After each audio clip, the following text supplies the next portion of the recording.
Morning class. आज हम लोग अपनी हिंदी व्याकरण से अगला चैप्टर पढ़ेंगे।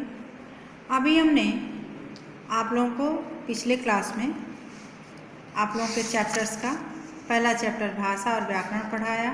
इसका क्वेश्चन आंसर पीडीएफ के द्वारा आप लोगों के पास गया था। फिर एक्सरसाइज हमने आप लोगों को बुक में ही कराया था, आप लोग कर लिए होंगे। दूसरा चैप्टर था हमारा वर्ड और शब्द। वर्ड के बारे में भी हमने बताया कि वर्ड किसे कहते हैं और शब्द किसे कहते हैं, इसके बारे में भी हम आप लोगों को समझा चुके हैं। इसका भी आप लोगों को क्वेश्चन आंसर पीडीएफ से गया है और एक्सरसाइज आप लोग बुक में भरे हैं, हमने आप लोगों को बुक में करा दिया है, होमवर्क भी दिए थे हम। तो बच्चों अब हम आगे बढ़ेंगे आज अपने चैप्टर 3 पे। हमारा चैप्टर 3 है संज्ञा। संज्ञा किसे कहते हैं इसके बारे में हम आज पढ़ेंगे। हमने पढ़ा है पिछले क्लास में भी कि संज्ञा किसी व्यक्ति, वस्तु, स्थान, प्राणी या भाव के नाम को कहते हैं। किसी भी व्यक्ति को हम उसके नाम से बुलाते हैं, किसी भाव के नाम से बुलाते हैं, वस्तु को वस्तु के नाम से बुलाते हैं, उसे हम संज्ञा कहते हैं। जैसे हम रीडिंग लगाने जा रहे हैं, आप लोग देखिए। संजय, अमन, अलका और अलीशा आगरा गए। उन्होंने ताजमहल देखा, फिर वे चिड़ियाघर गए। वहाँ उन्होंने चीता, शेर, हिरण, मोर और बंदर देखा। दोपहर में वे बाजार गए। वहाँ से उन्होंने पेठा, जूते, वस्त्र और खिलौने खरीदे। बाजार में बहुत भीड़ थी, उन्हें घबराहट होने लगी। सभी को प्यास लगी थी। प्यास बुझाने के लिए सबने लस्सी पी। शाम होने से पहले सभी घर वापस आ गए। ऊपर के वाक्यों में को पढ़ने से कई व्यक्तियों, प्राणियों, वस्तुओं, स्थानों और भावों के नाम का पता चलता है। जैसे देखिए, संजय, अमन, अलका और अलीशा क्या है? किसी का नाम है ना, तो ये क्या है? ये संज्ञा है। उन्होंने ताजमहल देखा। जैसे ताजमहल क्या है? ताजमहल नाम है ना किसका? जहाँ आगरा में जो ताजमहल है उसे हम संज्ञा कह सकते हैं। अब देखिए, चिड़ियाघर क्या है? जगह का नाम है। चीता, शेर, हिरण, मोर और बंदर क्या है? ये प्राणियों के नाम हैं।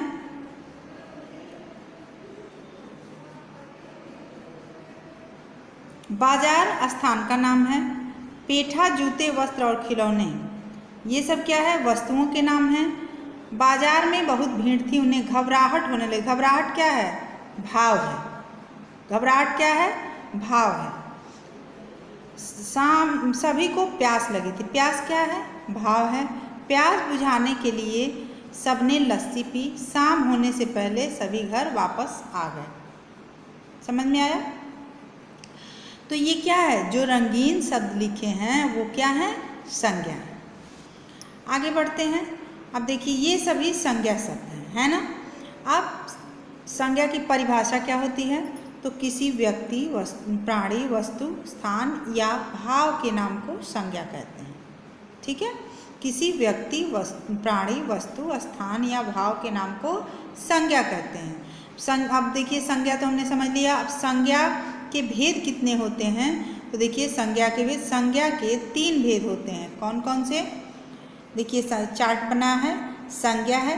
अब संज्ञा के एक पहला भेद है व्यक्तिवाचक संज्ञा, दूसरा भेद है जातिवाचक संज्ञा और तीसरा भेद है भाववाचक संज्ञा। ठीक है। अब व्यक्तिवाचक संज्ञा के अंतर्गत क्या आता है? किसी विशेष व्यक्ति, वस्तु, मतलब किसी भी विशेष प्रकार के, जो देखिए मोहिनी, गंगा, हिमालय, कानपुर और जनवरी, बुधवार, ये क्या है? विशेष तौर पे विशेष व्यक्ति का नाम है, इसे हम व्यक्तिवाचक संज्ञा कहेंगे। और जातिवाचक, बच्चा, लड़की, नदी, पहाड़, दिन, महीना, पशु, फल। अब जातिवाचक से क्या मतलब होता है? कि किसी विशेष जात विशेष के बारे में बताता है। जैसे बच्चा क्या है? बच्चा एक जाति है, क्योंकि लड़की को भी और लड़के को भी हम बच्चा कह सकते हैं। लड़की है नदी है, पहाड़। नदी क्या है? देखिए नदी का मतलब ये है कि किसी भी नदी को हम नदी कह देते हैं, ठीक है। तो उसका नाम अलग अलग होता है, फिर भी हम उसे नदी कहते हैं, वो जातिवाचक संज्ञा के अंतर्गत आती है। पहाड़ है, कोई भी पहाड़ है जिसका कुछ नाम है या जिसका नहीं भी नाम है, तो अलग अलग पहाड़ हैं, लेकिन पहाड़ को हम जातिवाचक संज्ञा के अंतर्गत लाते हैं। भाववाचक संज्ञा है गर्मी, हंसी, खुशी, अच्छाई, बहादुरी, वीरता। अब देखिए भाववाचक संज्ञा का मतलब क्या होता है? वो हम महसूस करते हैं, उसे हम छू नहीं सकते, देख नहीं सकते। गर्मी है, हंसी है, खुशी है। अब खुशी किसी कोई व्यक्त करता है, कोई हंसता है या किसी को गर्मी महसूस होती है। अच्छाई है, ये सब भाव हैं, ठीक है, ये भाववाचक संज्ञा है। अब हम आगे व्यक्तिवाचक संज्ञा के बारे में जानेंगे। अभी हमने आप लोगों को बताया कि किसी विशेष व्यक्ति, स्थान या वस्तु के नाम को व्यक्तिवाचक संज्ञा कहते हैं। जैसे देखिए सरदार पटेल ने देश को एक किया।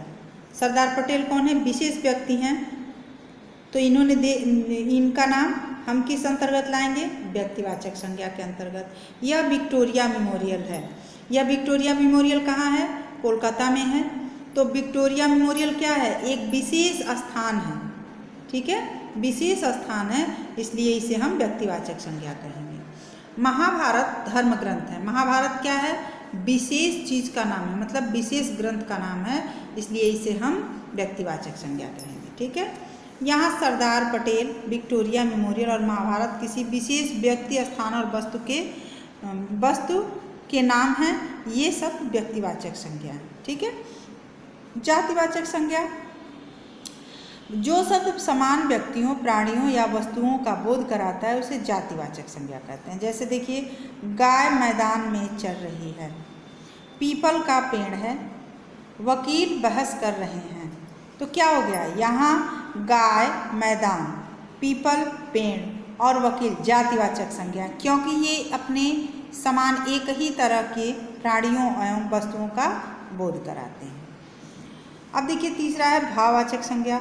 जो शब्द किसी के दोष, गुण, दशा या स्वभाव का बोध कराते हैं उन्हें भाववाचक संज्ञा कहते हैं। जैसे कोयल की बोली मीठी में मिठास है, बुढ़ापा आ गया, गांधी जी अहिंसा के पुजारी थे, ठीक है।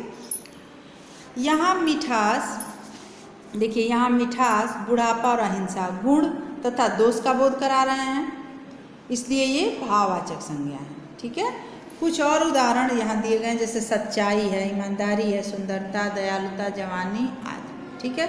अब देखते हैं भाववाचक संज्ञा बनाना। भाववाचक संज्ञा कैसे बनता है?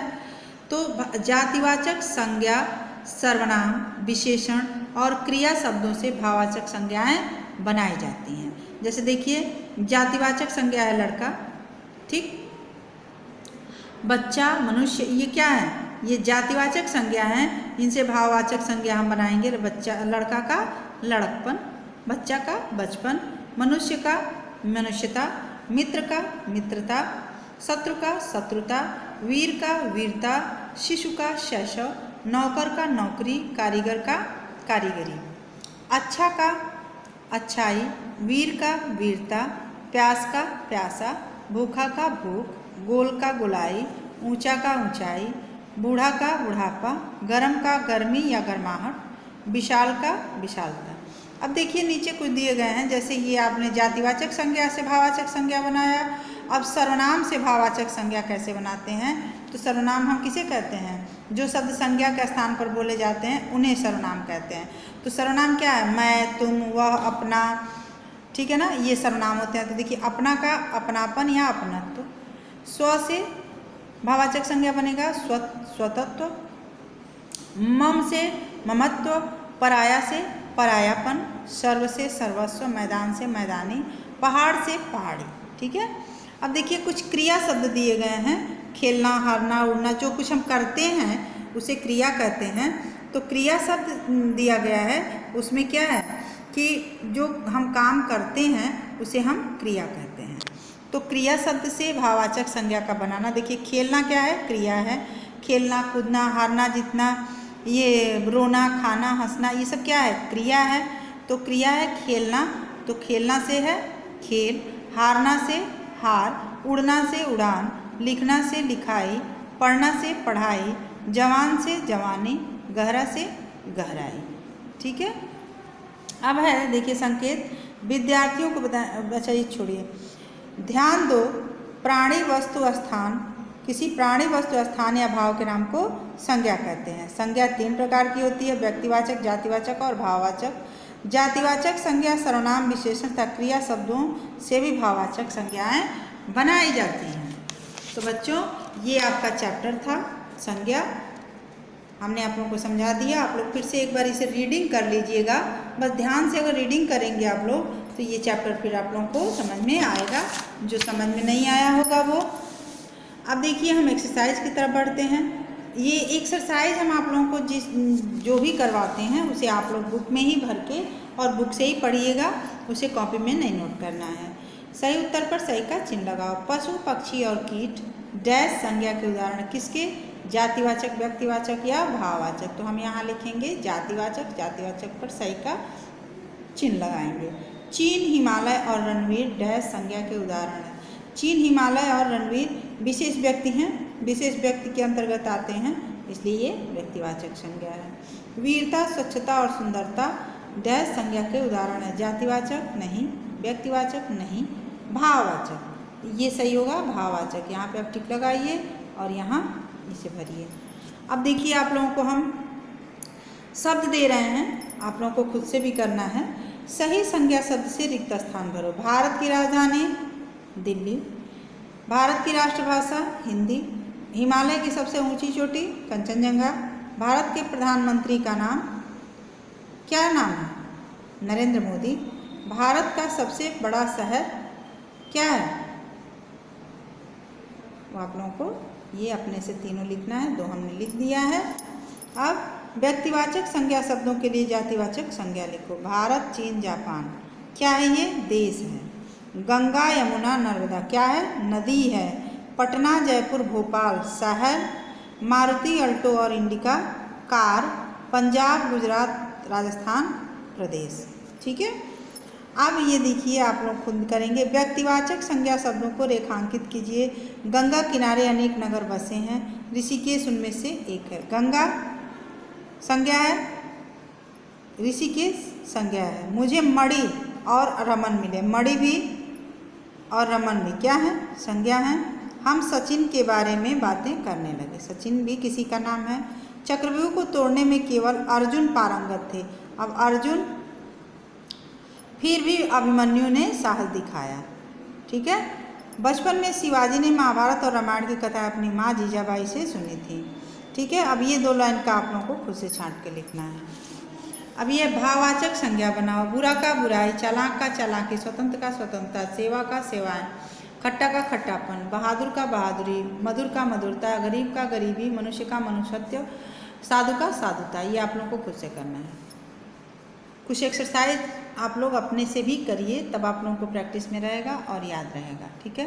ये भी आप लोगों को इस कॉलम में इसमें से छांट के यहाँ लिखना है, व्यक्तिवाचक, जातिवाचक और भाववाचक। ठीक है।